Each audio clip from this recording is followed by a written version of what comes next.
Good morning, good afternoon, good evening, everyone. Very pleased to be here with you today to talk about Long Range VLCC. My name is Jonathan Blisha, and I am product line developer in commercial division of GTT head office, in charge of developing our solutions for LNG fuel ships and making sure to offer the most competitive designs to our partners. I would like to introduce as well my colleague Alexandre Tegatlian. Thank you, Jonathan. Ladies and gentlemen, hello, and thanks to all participants for attending our webinar. So I'm Alexandre Tegatlian, Head of Business Development at GTT. My team covers all GTT products and services, mainly for Europe and Middle East. What we are going to see here is the solution for very large tankers to comply with the unclear but expected regulatory and operational complexity of the next 20 to 30 years. We also want to hear from you, so we have arranged 25 minutes for Q&A and a poll session in the second part of this webinar. There will be a dedicated chat for the Q&A, so do not hesitate to write down your question at any time from now, and we will answer them during the second part. And for your information, a recorded version of this webinar will be available. For those of you who just joined us, welcome. Now we are going to move to today's agenda. So firstly, we'll start with a quick introduction of GTT Group, its technologies, and an overview of alternative fuels to lower shipping emissions. Then we'll jump to the VLCC market. And afterward, my colleague Jonathan will present the ship design and technical challenge, and you will hear me again for the conclusion. So GTT stands for Gaztransport Technigaz, merging of two companies which were created in the 60s. GTT is a key player in the field of liquefied gas, and in particular, LNG. It offers an established, secure, and efficient technologies for containment of liquefied gas at low or cryogenic temperatures during shipping, onshore, and offshore storage. GTT has provided its NO and MARC technologies on board more than 700 LNG carriers that you can see from the outside on the left picture and from the inside on the center picture. But a few years ago, we started adapting our technology to a new market, LNG as fuel. And today there are more than 60 large LNG fuel ships featuring GTT technology in service or in order. And of course, this is the topic of this webinar. So why such a momentum for LNG as a fuel? First, if we compare LNG to conventional MDO or HFO, its current CO2 emissions on a well-to-wake basis, so from production to combustion, are lower and even lower than those from conventional methanol and ammonia. So that's the figures you can see on the first line.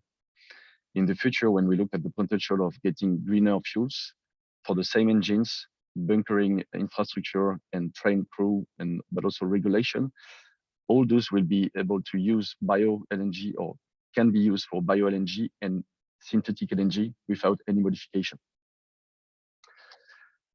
With regard to the price, LNG fuel in a normative year is around 50% cheaper than methanol and 40% cheaper than ammonia. Those differences comes with a significant OPEX saving for the ship owner and the charterer. As you may know, current ammonia and methanol are made from methane. If we look on the next line at the nitrogen and sulfur oxides or NOx and SOx emissions, again, LNG as a fuel offers the best performances.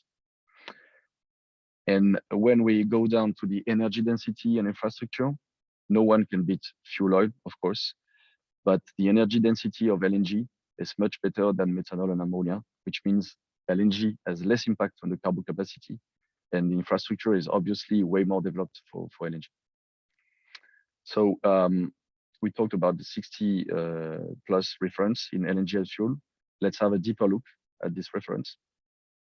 It started in 2017, totally on the left of this chart, when CMA CGM ordered its new series of 23,000 TEU with LNG as fuel. So those 9 vessels built in Udong and Jiangnan are now successfully operating between Europe and Asia. Some of them already bunkered bio LNG. And we are very happy to be a trusted partner for CMA CGM, who ordered a large number of additional vessels in 2019 and 2021. But another great news was our first order in Korea with Sispan and Zim at Samsung shipyard. And after mid 2021, so approximately mid of this chart, we see a clear change with Korean yards turning back to membrane technology for new orders of container ships, of course, and even smaller size, such as the recent 7,000 to 8,000 TEU orders. So today we learn a lot from these projects, and we want to propose a solution for the tanker market. So why LNG for a VLCC? What does it take for a conventional VLCC to comply with EEDI or EEXI? Actually, on the left part of this slide, you see what is the typical operational profile of a VLCC. Speed are given in the horizontal axis, and our design speed was set at 16 knots. But clearly, you can notice that she's sailing slowly or slower. On the right chart, you can see curves, which corresponds to the reference EED line and the targets for 2023 and 2030, which corresponds to EEDI 2 and EEDI 3. Now, if we consider that the VLCC sail at 16 knots, she would be just unable to comply with the IMO 2023 targets. If a maximum speed is set at 14 knots with power reduction device, then she can comply with the 2023 requirements, which means EEDI 2. However, if the vessel is propelled with LNG as a fuel, she can comply with 2030 requirements, EEDI 3, and keep the initial design speed of 16 knots. So you can see here that the decision to go for LNG as fuel would bring significant commercial advantage to the owner on the charter. But now, what does the VLCC market look like today? And first, what is the crude oil situation? Now, it's used to produce many types of fuel and petroleum products. Here we see in the top chart, the global exportation, with top 3 exporters being Saudi, Russia, and Iraq, and Middle East covering more than 40% of the global exportation. Then in the bottom chart, what you see is the global importation, top 3 importers being China, USA, and India. Here, Asia accounts for more than half of the global importation. Obviously, those shipping trade are highly depending on geopolitical situations and may evolve in the current context. And what would come next? The oil demand would keep increasing until 2025 to 2040, depending on the considered scenario. Those different scenarios are shown on the left chart from low to high case. What is important to keep in mind is that considering an historical average lifetime of 20 years for a VLCC, the replacement of the existing fleet is expected to represent the greatest share of new VLCC orders. And according to our estimation, around 39 new building orders are expected on a yearly basis over the following 2 decades. Shipping represents more than 40% of the oil transportation every day. There are other means of transportation, such as pipeline, train, and truck, that are usually used for mid-distance transportation or local distribution.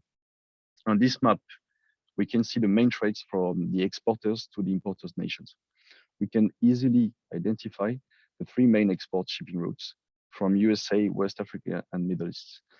And we have used this data to calculate required endurances and also the LNG fuel tank capacities.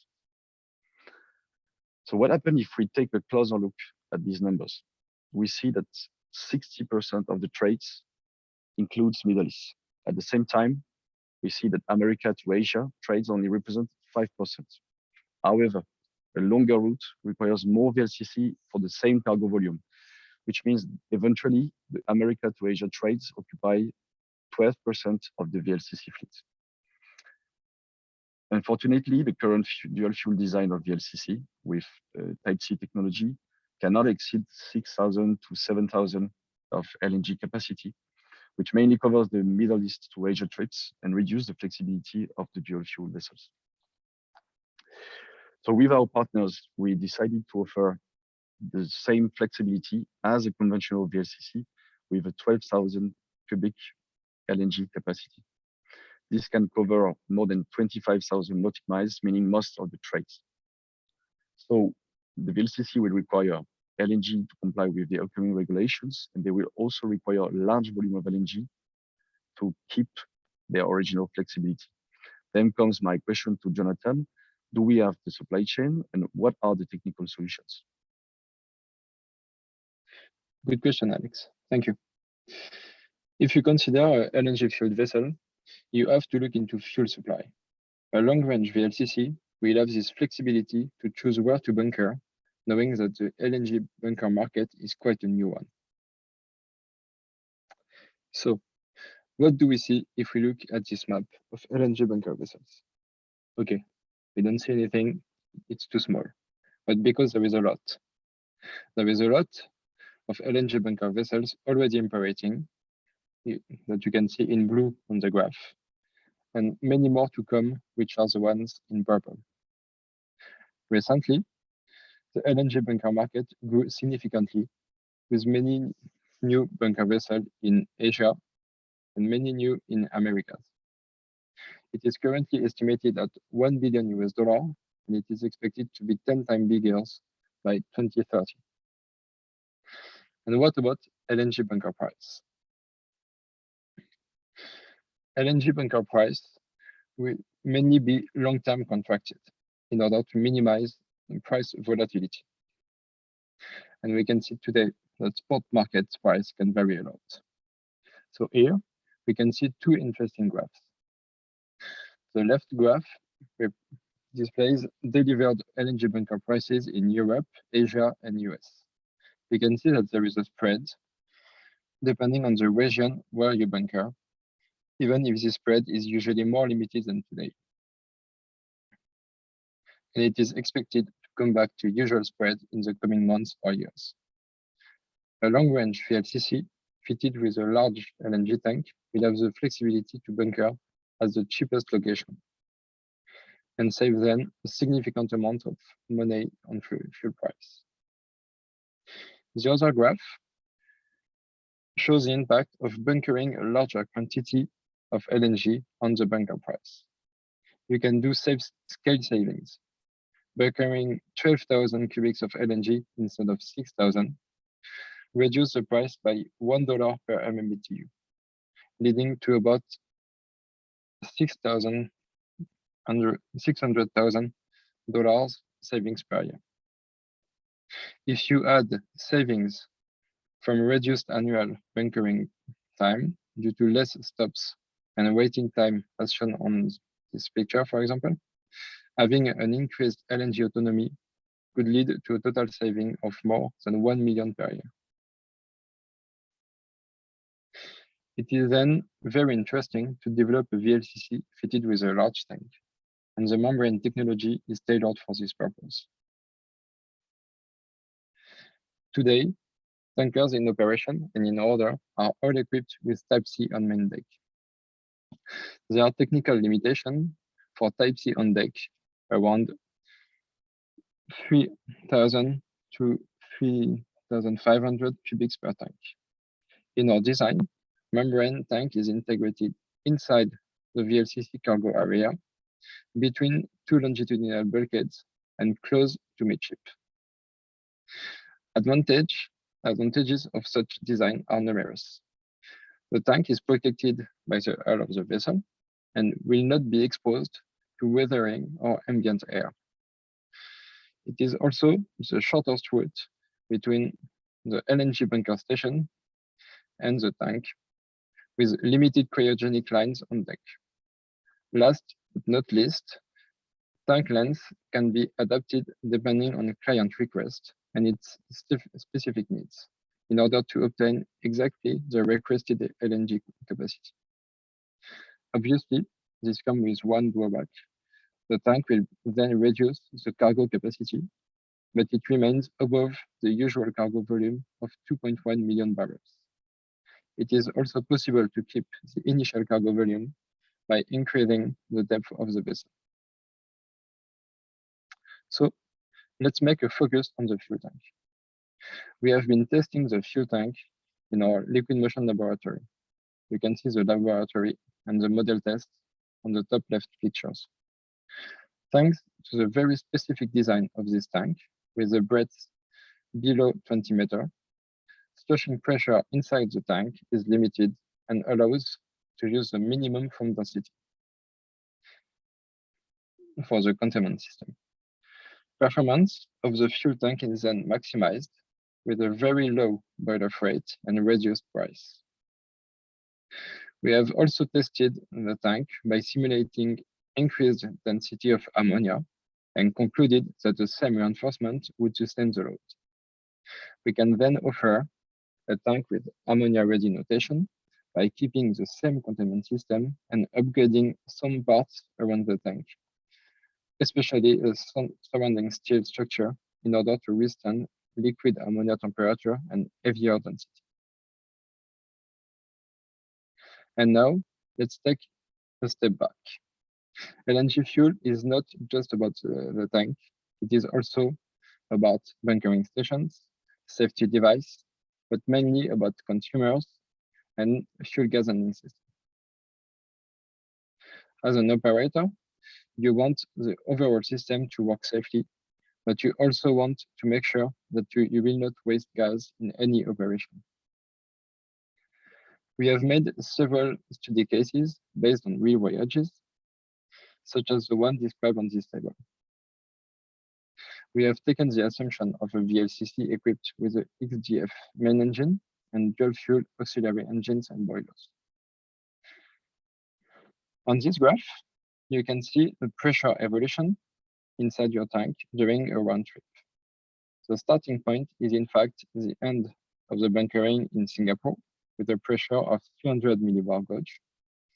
And the pressure inside the tank decreases very quickly as soon as the vessel starts navigating, and the pressure is kept low during all the voyage. There is only a slight increase during the 5 days of idling before entering the loading terminal. Clearly, the 700 millibar gauge design pressure covers all your normal operations. But what happens in exceptional operations phases, such as long idle time? We have calculated the holding time in idle condition, starting from 250 millibar gauge, with most conservative hypothesis. Minimum hotel load at 850 kilowatt, and considering extra bug due to liquid motion inside the tank. One case is with 10% extra bug, with a blue line on the blue curve on this graph, and the other one is an additional conservative assumption of 25 extra boil of gas, so the one in orange. We have calculating the holding time for all filling levels in the tank from 5% to 96% of filling ratio. And you can see that the holding time is always superior to 28 days. No concern then on boil of gas management, whatever the VLCC operation. All these studies were carried out during development of our design with our partners that we will see now. For more than 3 years, we have been studying several designs with several different sizes of LNG tank with some of our main yard partners. First in China, and then in Korea as well, with Hyundai, for example, for a study completed last year, and a recent one starting with DSM. In China, with DSIC, we have done quite extensive study concluded by an AIP from Lloyd, and the second one focusing on the LNG tank with ammonia-ready capability.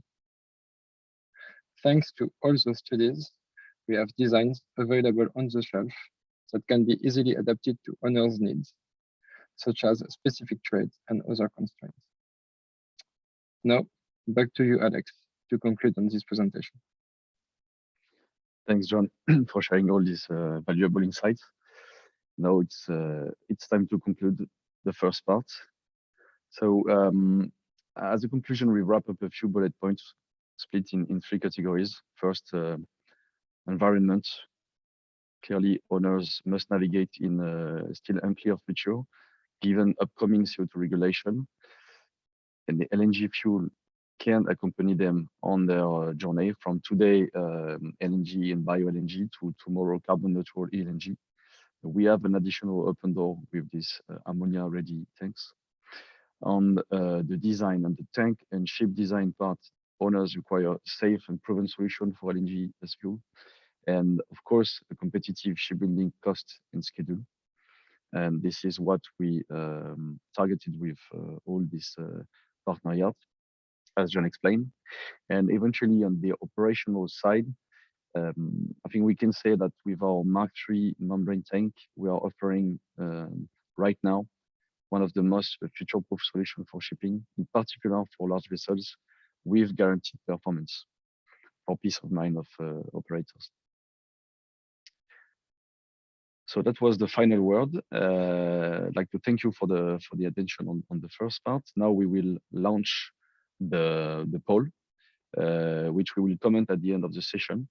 So I suggest you take a few seconds to answer the poll questions. There are 3, and then we start the Q&A.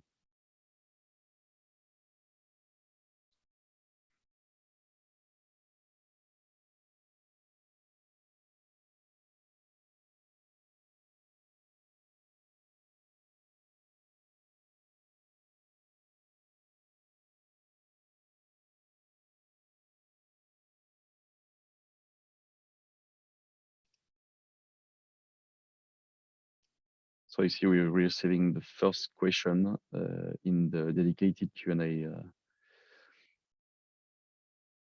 part. John, I'd like to start with this quite detailed question, a technical question. With what starting pressure did you calculate to start the bunkering if you want to end the bunkering of 9,000 cubic of LNG with only 300 millibar? So to maybe to ask it differently, if we have shown figures with something around 300 millibar gauge at the end of the bunkering operation, what is the starting point? Yeah. I think that we have taken an assumption on this, that there would be something like 100 millibar gauge increase during the bunkering. And this is something quite realistic from what we have seen from previous operations on the container vessel, especially. And knowing that bunker vessel is expected to be able to get back the vapor from the tank in order to handle more easily the pressure on the VLCC side. Okay, so you recommend that for each bunkering operation on the VLCC, there is a vapor return. Yes, it is really recommended in order to be able to handle the pressure more easily, but also to fasten the operation, to make it really, it is really easier and faster to do the bunkering operations with the vapor return connected. Okay, thanks, John. Next question will be, so that's an assumption. Please expand that the same principle could apply to VLOC, provided that appropriate tanks and piping arrangements are duly designed. So the question is, maybe we can give a few explanation on what would be our solution for VLOC, so very large port carrier, since we have also developed a design for these ships. Yes. Indeed, we have also developed some design for other type of vessels, such as large bulkers. And for those vessels, we are aiming at a different solution. We take the assumption that it is better to be outside of the cargo area. So we locate the tank behind the accommodation and half inside the hull and half outside behind the accommodation. And this allows to have quite large tank capacity. And to reach something that our competitors cannot reach with, especially with a Type C tank. Okay, I have in mind that for VLC, for this new VLOC design, we have to reach a capacity which is close to what we propose for VLCC, like 12 or 13,000 cubics. Yes, that's it. Maybe it will be the subject of a next webinar. Good. Then next question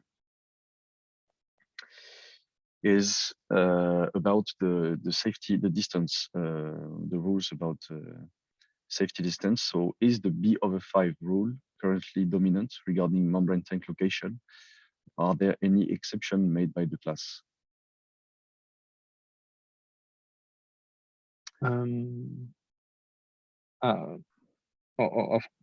Obviously, on the design that we are proposing there, we are compliant with this B/5 rule.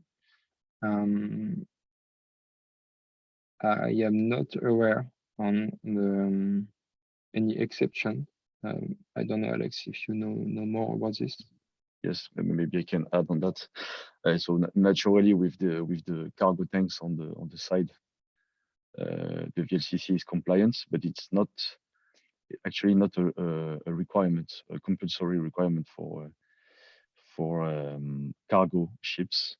And I have in mind that most of our the container vessels that are equipped with membrane tanks or even with Type B tanks, they can get rid of this rule thanks to the probabilistic approach.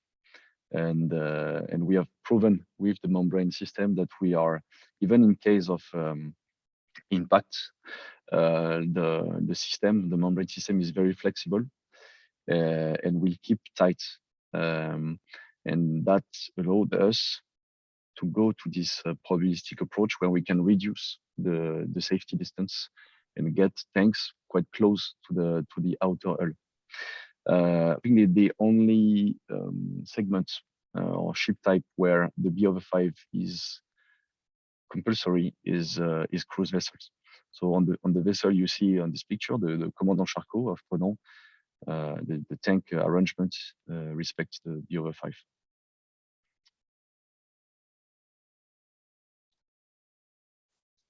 Okay, next question is about construction apparently. So is the tank installation concept to be applied to existing vessels? And if it is the case, what kind of tank do you intend to apply, exoskeleton or other type compatible like container ship for 2-bar gauge strengths? So I understand the question here is, do we have a solution for retrofit of this ship?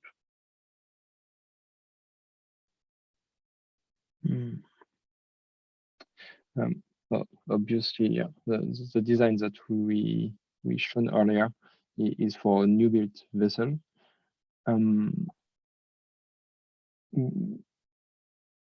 We have some or we have studied some possibilities to use some to integrate some block of a vessel and kind of jumboization.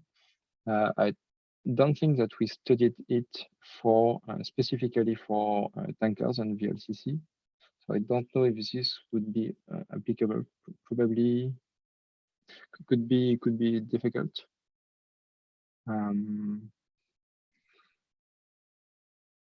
Okay. Yeah, I think as you mentioned, we actually already did it for a container ship, but where the cargo, let's say the cargo arrangements is maybe more complex. And I guess for a VLCC, for the retrofit or the revamp of an existing vessel, let's say it will really depend on what is the required LNG autonomy. But I would say for a simple retrofit, then Type C maybe better. Today we are focusing on the retrofit of container ships with our LNG systems. And to be really complete, try to answer the question on the 2-bar gauge system. So we have indeed new, let's say, improved design pressure, but that applies for smaller tanks. So that will be proposed for cruise vessels and also PCTC. But for the tankers and for the container ship, today we are able to propose 0.7 bar gauge or an alternative design up to 1 bar gauge. That could be also the topic of another webinar. Okay, I see we had a similar question also on the revamp, the retrofit of these ships. I have here another question about sloshing. Good.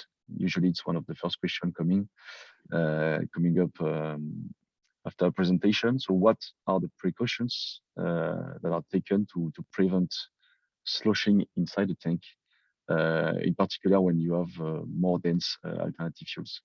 So I guess the question is also what is the difference when you have to handle sloshing with LNG and ammonia?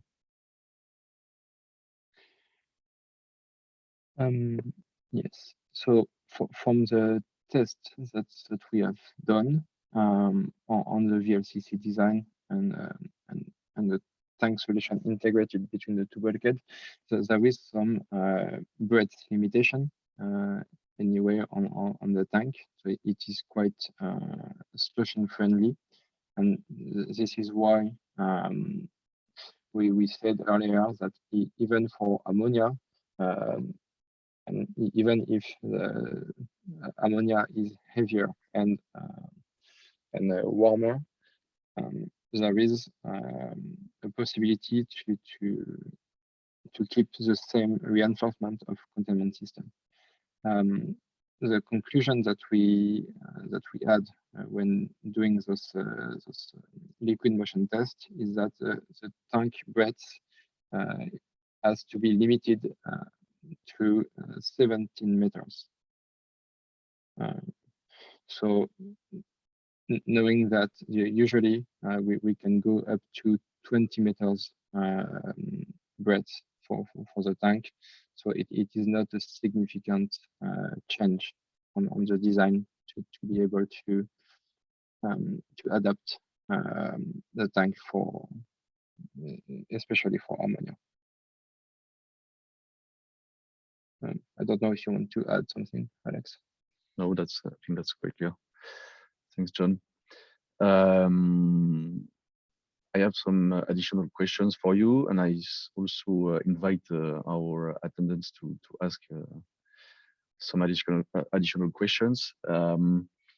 First one is about the construction schedule. I'd like to know, and I guess our attendants would like to know, what's the difference in terms of construction between LNG fuel tanker and the conventional one?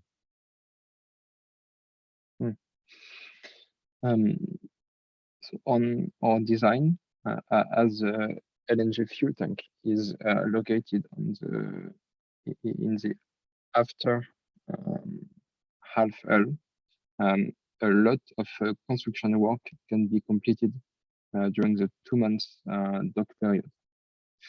So after launching of the VLCC, the shipyards need about 5 months or so to outfit for outfitting work and for sea trials and gas trials.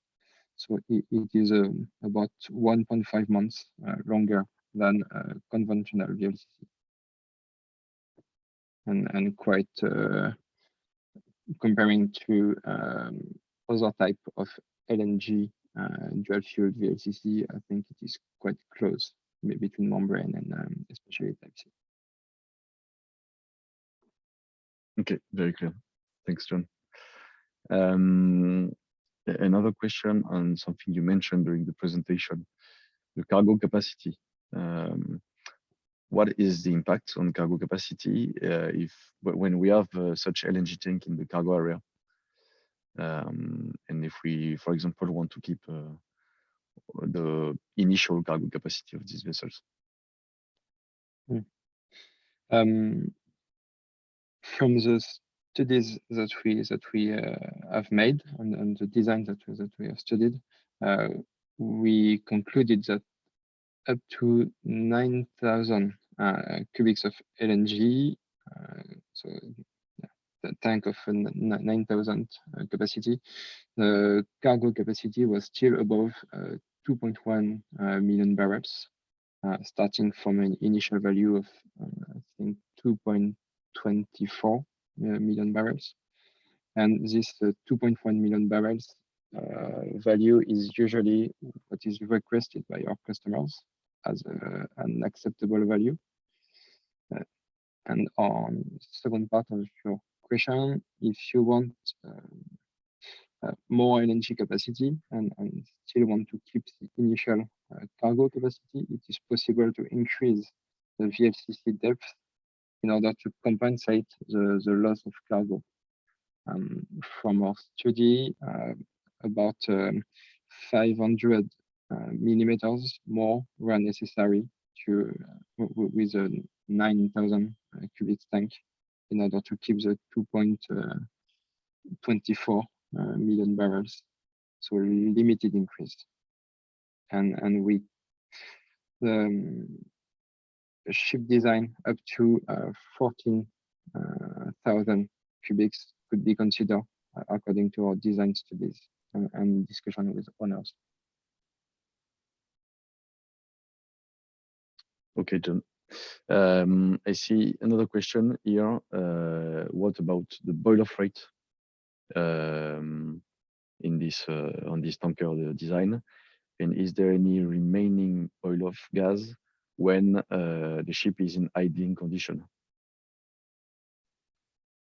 Okay, so the boil-off rate is obviously dependent on the tank capacity, so on the design and on the choice between our two solutions for this type of vessels, between Mark III and Mark III Flex, where we increase the thickness of the insulating foam in case of Mark III Flex.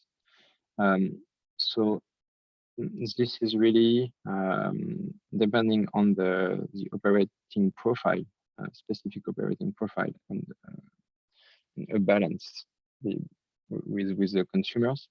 But what I have in mind is that we can reach down to 0.16% per day of boil-off rate with Mark III Flex.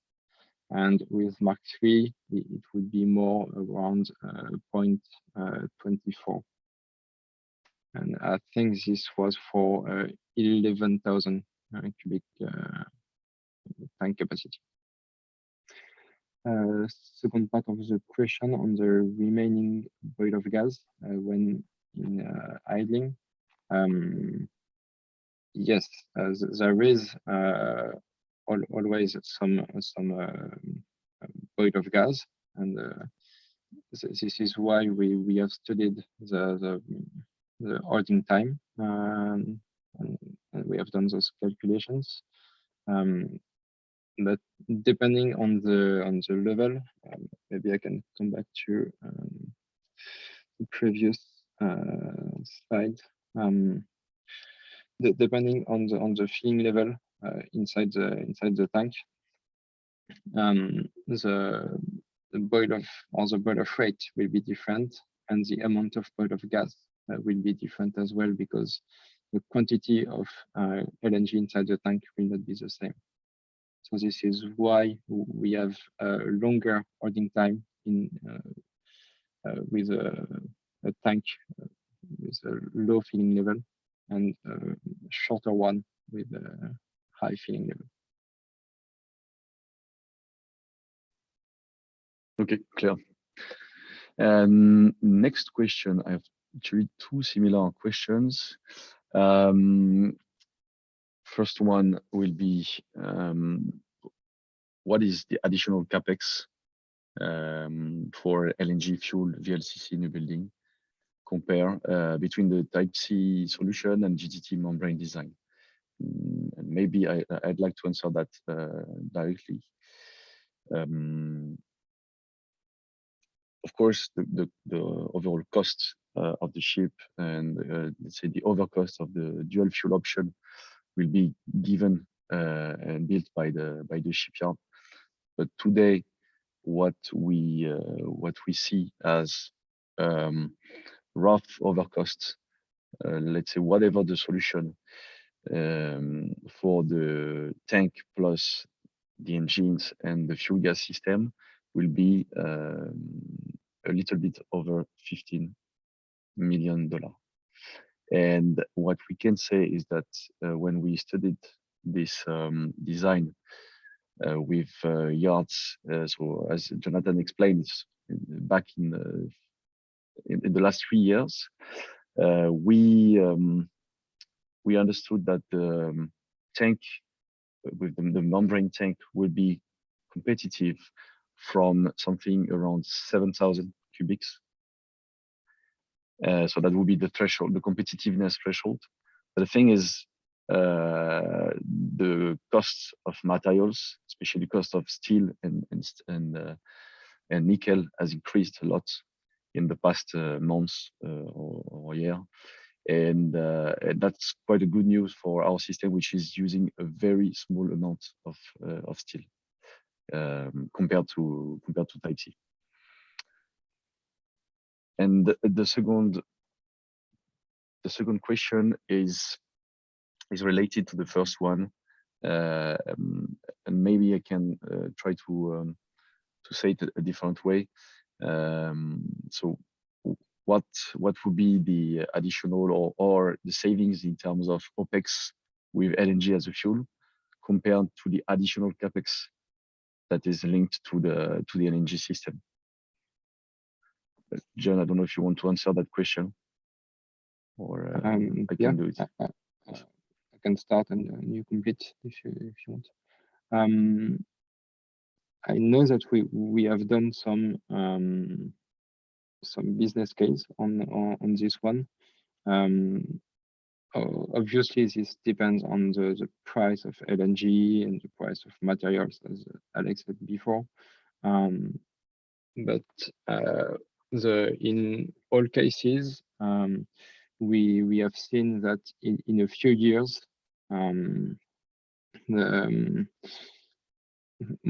something between 5 to 7 years, the total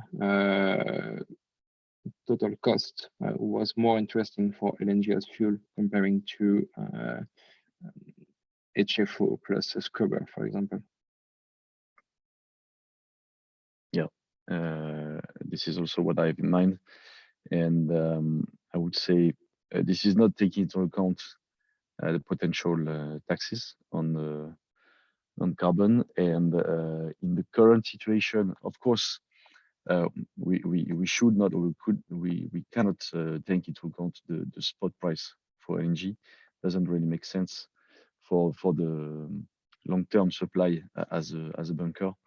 If we compare the contracted price of LNG with the price of HFO today, the payback is even faster than what you mentioned, John. Okay, so that's that is the last question we have, and I think we can, except if somebody still want to ask a question, I think we can go on the results of the poll.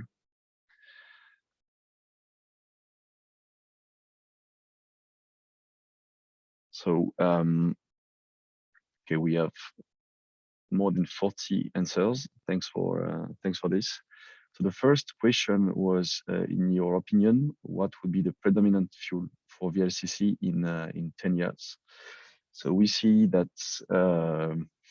LNG and bio-LNG is largely in front of the other solutions, with almost 70% of answers.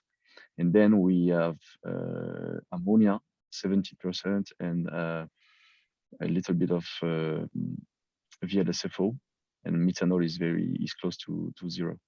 So okay, that's quite reassuring, or in line with our calculations, our predictions, and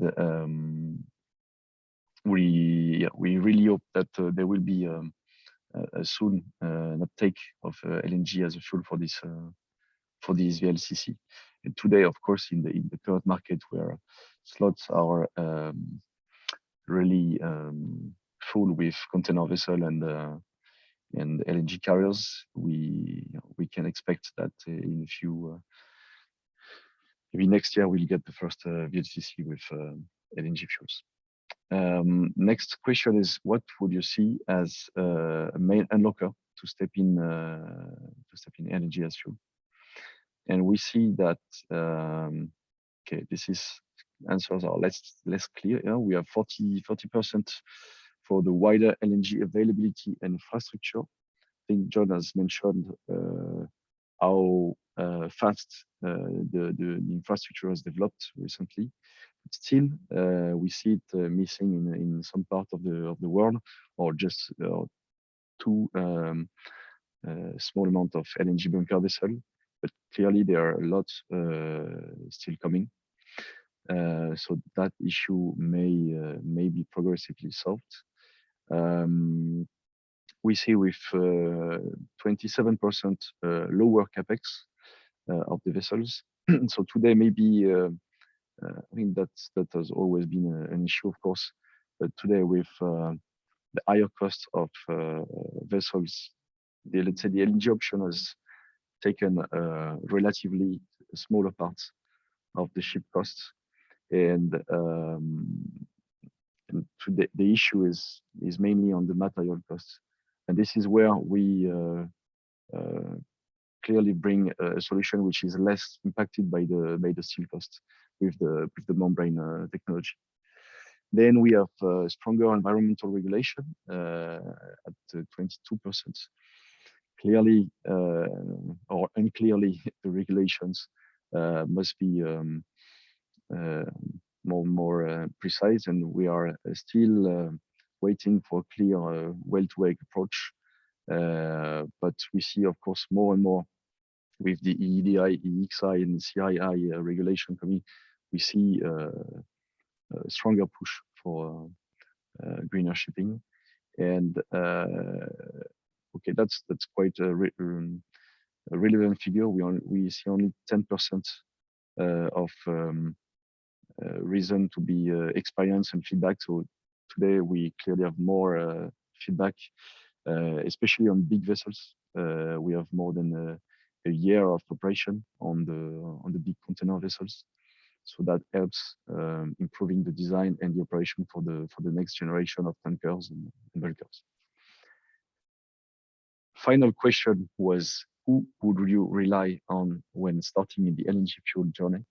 And okay, it's good, but we still see maker as the tank maker or engine maker as the first partner you would rely on, with almost 40%. And then a shipyard and ship designer with the same 24%, and consultant or broker as 12%. So clearly, this is what we, but also our partners, try to do, is to ease your journey to switching from conventional designs, conventional operation to LNG-fueled ships and operation. And we are really happy to see that it has very good results with CMS EGM and with our other clients. I think it's all. Maybe just a very last word about our next webinar. So if you enjoyed this webinar and you'd like to learn about our other solutions, please just register and join us for this next webinar, which will be about our onshore tank solutions in the particular context of Europe getting some independence with LNG. And as John mentioned, we will do a lot of other webinars through the year on different applications and solutions. So just want to say again, thank you for your attendance and hope to see you soon in the next webinar. Thank you. Bye. Bye-bye.